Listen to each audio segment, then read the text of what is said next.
Hello बच्चों, welcome back. हम आ गए अपने नए लेक्चर। पिछले लेक्चर में हमने 4.3 के जितने क्वेश्चन थे उसको हमने क्या कर लिया था, सॉल्व कर लिया था। ठीक है। अब जो बचे हुए क्वेश्चन है 3 4 5 उसको हम करेंगे। तो हमारा क्या तीसरा क्वेश्चन है, चौथा क्वेश्चन, पांचवा क्वेश्चन है। ऐसे क्वेश्चन एग्जाम में आ सकते हैं, इसलिए आप ध्यान से देखिएगा। तो हम स्टार्ट करते हैं अपना तीसरा क्वेश्चन। क्या है? कह रहे एक ऐसी आम की बगिया बनाना संभव है जिसकी लंबाई चौड़ाई से 2 गुनी हो। बताइए लंबाई क्या है, चौड़ाई से 2 गुनी हो। मान लीजिए आपका क्या है, लंबाई चौड़ाई दोनों दिया तो आपका क्या है, रेक्टेंगल एक आयत बन गया।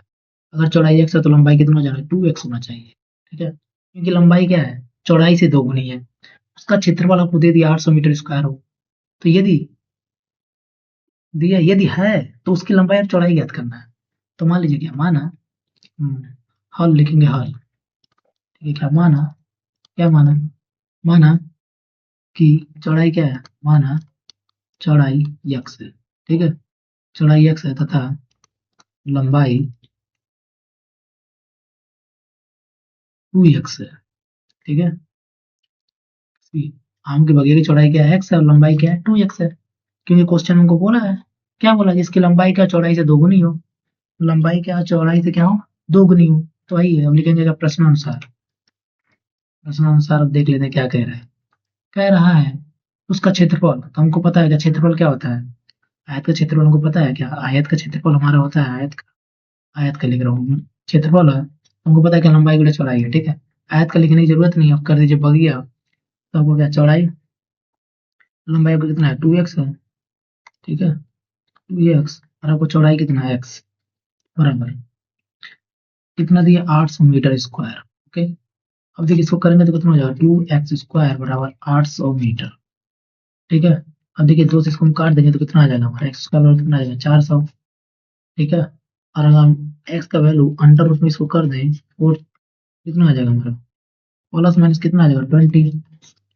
एक्स का वैल्यू कितना आ जाएगा, 20, प्लस माइनस 20। हमको पता है क्या कि लंबाई और चौड़ाई कभी क्या हो सकते हैं, निगेटिव में नहीं हो सकते हैं। ठीक है, तो हम यहाँ से क्या लेंगे, प्लस वाला वैल्यू ले लेंगे तो इसका कितना हो गया, 20। अगर इसका चौड़ाई 20 है तो हम लंबाई कितना मान रहे थे, 2x।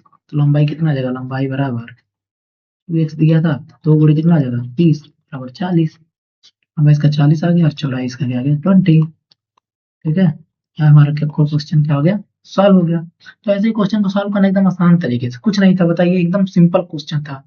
बिल्कुल इजी क्वेश्चन, आपको दे सकता है 2 से 4 नंबर भी दे सकता है, आप फंस जाएंगे। नहीं फंसना है आपको, ऐसे कर लेना आराम से। ठीक है, अगला क्वेश्चन हम देख लेते हैं। क्या कह रहे, क्या निम्न स्थिति संभव है, यदि यदि है। आपको पहले देखना संभव है कि नहीं है, पता चल जाएगा। क्योंकि जब जब डिस्क्रिमिनेंट निकालेंगे, व्युत्क्रम निकालेंगे, देखिए यहाँ पे तो पता चल गया प्लस माइनस 20। देखिए बोले तब भी ज्यादा आ रहा था। ठीक है, कंपेरिजन करते तब भी तो ज्यादा आ रहा था। आइए हम यहाँ पे कंडीशन निकाल लेते हैं। क्या क्या निम्न स्थिति संभव है, यदि है तो उनकी वर्तमान आयु ज्ञात कीजिए। दो मित्रों की आयु का योग 20 वर्ष है। बताइए, दो मित्र हैं। क्वेश्चन नंबर दूसरा, मतलब चौथा है ना, ये चौथा क्या बोल रहा है, ये दो मित्र हैं जिनकी आयु का योग क्या है, 20 है। ठीक है, 4 वर्ष पूर्व आयु वर्षों में का, कह रहा है 4 वर्ष पूर्व उनकी आयु वर्षों में का गुणनफल कितना हो जाएगा। तो ये 4 वर्ष पूर्व की बात कर रहे हैं, 4 वर्ष पूर्व की बात। तो मान लिया गया, माना माना उसका पहला दोस्त, दोनों का योग कितना है। मान लीजिए दो फ्रेंड रहेंगे, कोई मान लीजिए पहला और दूसरा फ्रेंड है। पहला प्लस दूसरा फ्रेंड है। अगर पहला प्लस दूसरा फ्रेंड है तो इसका कितना दिया योग, 20 वर्ष है। अगर पहला का हम एक्स मान लेंगे, दूसरा कितना हो जाएगा, 20 - x हो जाएगा। तो वही सिंपल है। ठीक है, तो ऐसे मान लेते हैं, क्या मान लेते हैं, माना पहले माना पहले दोस्त आई ना, एक्स है। ठीक है, एक्स तथा दूसरे दोस्त का आई क्या हो जाएगा, दूसरे दोस्त का आई 20 - x हो जाएगा। पीछे देख लेते हैं हम, कितना 20 - x हो जाएगा। ठीक है, अब बताइए क्या बोला, 4 वर्ष पूर्व। अब लिखेंगे प्रश्नानुसार, शर्त क्या बोला, लिखेंगे प्रश्नानुसार 4 वर्ष पूर्व। बताइए 4 वर्ष पूर्व क्या कह रहा है, 4 वर्ष पूर्व बोला क्योंकि आयु वर्षों में क्या गुणनफल था, बताइए 4 वर्ष पूर्व निकालना पड़ेगा, फिर से 4 वर्ष पूछाएंगे ना। तो पहले दोस्त का आयु 4 वर्ष पूर्व, पहले दोस्त का आयु, ये 4 वर्ष पहले की बात हो रही है, अभी उसका एक्स था, 4 साल पीछे चले गए, तो कितना हो जाएगा x-4, ठीक है। और दूसरे दोस्त का कितना हो जाएगा, दूसरे दोस्त का आयु कितना हो जाएगा बताइए। पहले 20 - 1 था, अब 4 वर्ष पूर्व की बात कर रहे हैं, तो 20 - x - 4 सिंपल है। तो कितना हो जाएगा, 20 में से 4 ये कितना हो जाएगा, 16, यानी 16 - x आ जाएगा। ये हमारा जाएगा दूसरा दोस्त, ठीक है। अब देखिए कह रहे हैं इनका गुणनफल 48 था, पीछे की बात हो रही, इनका गुणनफल यानी x-4 और 16 - x का गुणनफल कितना था, 48 था, ठीक है। तो आइए निकाल लेते हैं। तो अब लिखेंगे क्या, पुनः प्रश्नानुसार, पुनः प्रश्नानुसार देखेंगे क्या x-4 एंड 16 - x बराबर 48। अब क्या हो जाएगा, अब मल्टीप्लाई करा देते हैं।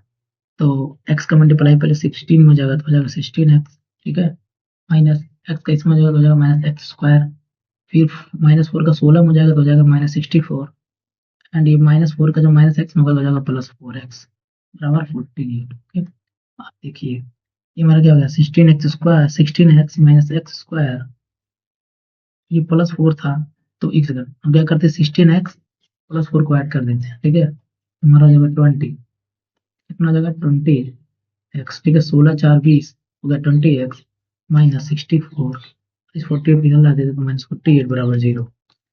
देखिए ये हो गया -x² +20x, इस माइनस माइनस को ऐड कर देंगे तो कितना हो जाएगा, -8×4 = 12, 6×4 = 10, 1×11, ठीक है, हो जाएगा 112 बराबर 0। अब देखिए -x² है, काम करते हैं माइनस को ले लेते हैं कॉमन, तो जितना भी माइनस सब हो जाएगा प्लस, तो ये माइनस में हो जाएगा x² प्लस में, जो माइनस हो जाएगा प्लस, जो प्लस हो जाएगा माइनस, ठीक है, ये हो जाएगा +112 बराबर 0।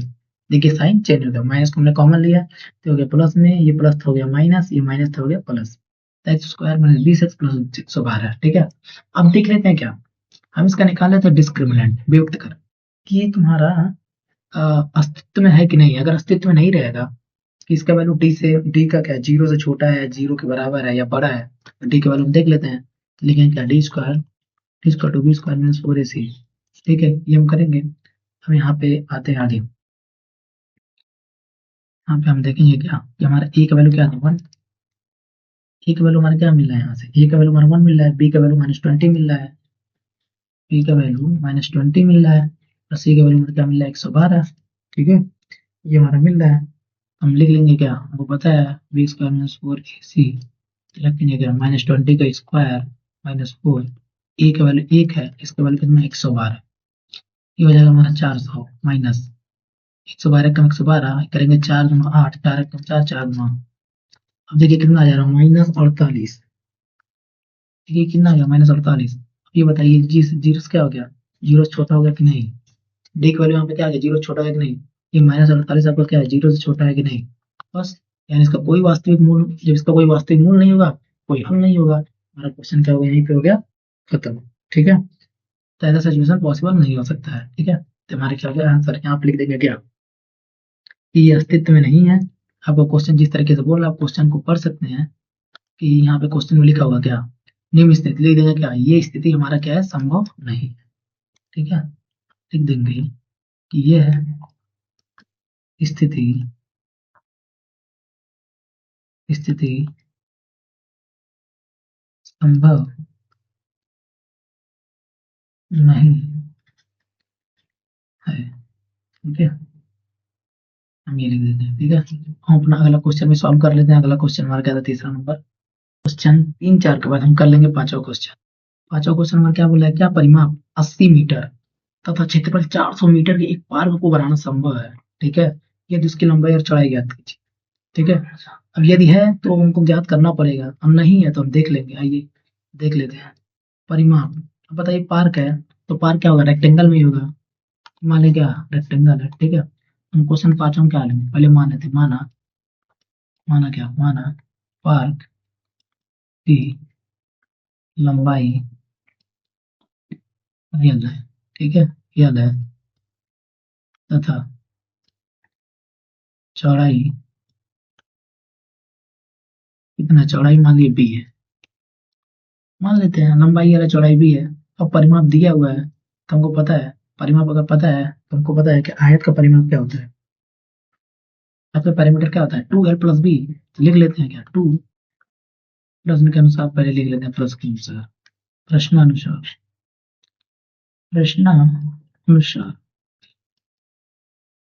ठीक है, वैसे लिख लीजिएगा प्रश्नानुसार। अब देखते हैं क्या परिमाप क्या है, परिमाप हमको पता है क्या, परिमाप बराबर हमको पता है क्या होता है 2l+b अपान, हमको परिमाप दिया गया है, कितना परिमाप दिया गया है, परिमाप दिया गया 80। देख लेते हैं फिर से, कितना 80 मीटर, तो 80 मीटर परिमाप दिया गया है। तो अब बताइए l+b और कितना हो जाएगा, इसको इससे काट देना, हो जाएगा 40, ठीक है। l+b का वैल्यू कितना आ गया 40, और हम यहाँ से l का वैल्यू निकालें तो कितना हो जाएगा 40 माइनस b, या तो हम b का वैल्यू निकाल सकते हैं, ठीक है, उसी एक का वैल्यू हम निकाले, चाहे l का निकाले चाहे b का निकाले, हम निकाल हमने l का निकाले, ठीक है, 40 माइनस b हो गया, ठीक है। अब पुनः पुनः वो क्षेत्रफल ही पता है, क्षेत्रफल और क्या होता है, क्षेत्रफल बराबर लंबाई गुणे चौड़ाई बराबर कितना दिया है 400 मीटर स्क्वायर, ये हमको दिया गया है, देख लीजिए 400 मीटर स्क्वायर दिया गया, ओके। तो 400 मीटर स्क्वायर दिए हैं तो हमको करना भी पड़ेगा, आइए हम करके देखते हैं। एल एल हमको पता है क्या 40 माइनस बी है, इसका ब्रेथ बी है, बराबर 400 मीटर स्क्वायर। अब देखिए 40, अच्छा बी में तो 40 बी हो जाएगा, माइनस बी स्क्वायर हो जाएगा बराबर 400। अब इधर हम तो इसको कर लेंगे तो हो जाएगा क्या,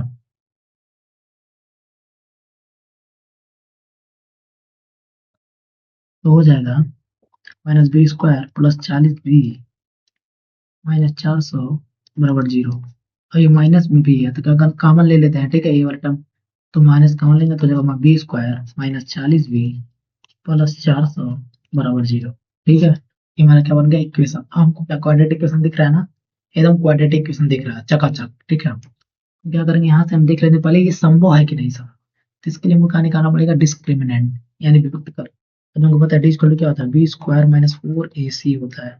तो अगले पेज पे हम देख लेंगे, हमारा इक्वेशन बना है B square minus 14b, 14b तो था, माइनस 14b प्लस 400, ठीक है, आइए तो बी स्क्वायर माइनस 4ac जब हम निकालेंगे डिस्क्रिमिनेंट तो कितना हो जाएगा, बी का वैल्यू हमारा कितना है, यहाँ से अगर हम देखें तो बी का वैल्यू हमारा आ जाएगा -40, ठीक है, और ए का वैल्यू हमारा आ जाएगा 1, और सी का वैल्यू हमारा कितना आ जाएगा 400, निकाल लेंगे। तो इस पे जब हम करेंगे तो कितना आ जाएगा -40 का स्क्वायर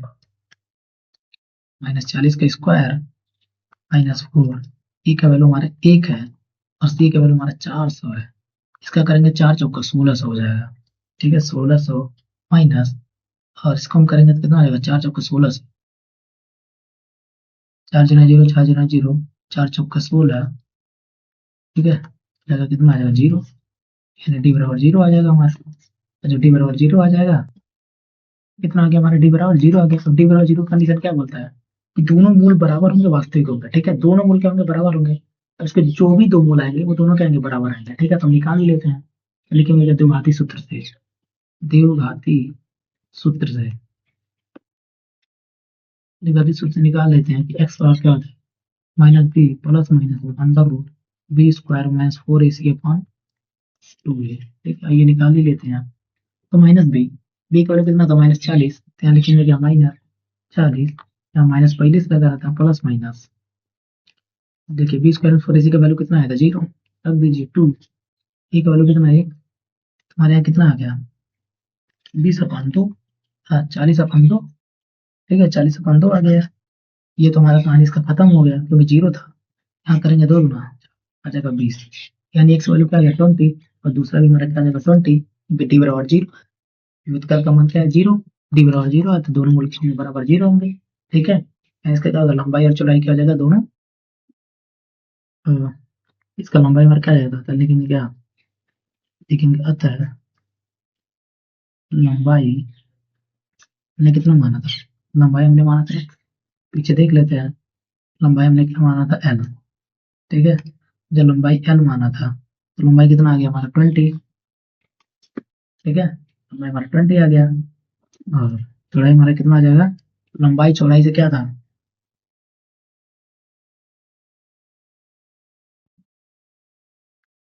अब जब हमारा दोनों मूल बराबर आ गए हैं तो हमें पता चल गया क्या, लंबाई चौड़ाई क्या हो जाएंगे? बराबर। तो हमने लंबाई क्या माना था? जो भी हमने लंबाई माना था एल, लंबाई और चौड़ाई क्या हो जाएंगे? बराबर हो जाएंगे। तो लंबाई भी हमारा क्या हो जाएगा? 20। और चौड़ाई भी हमारा क्या हो जाएगा? 20।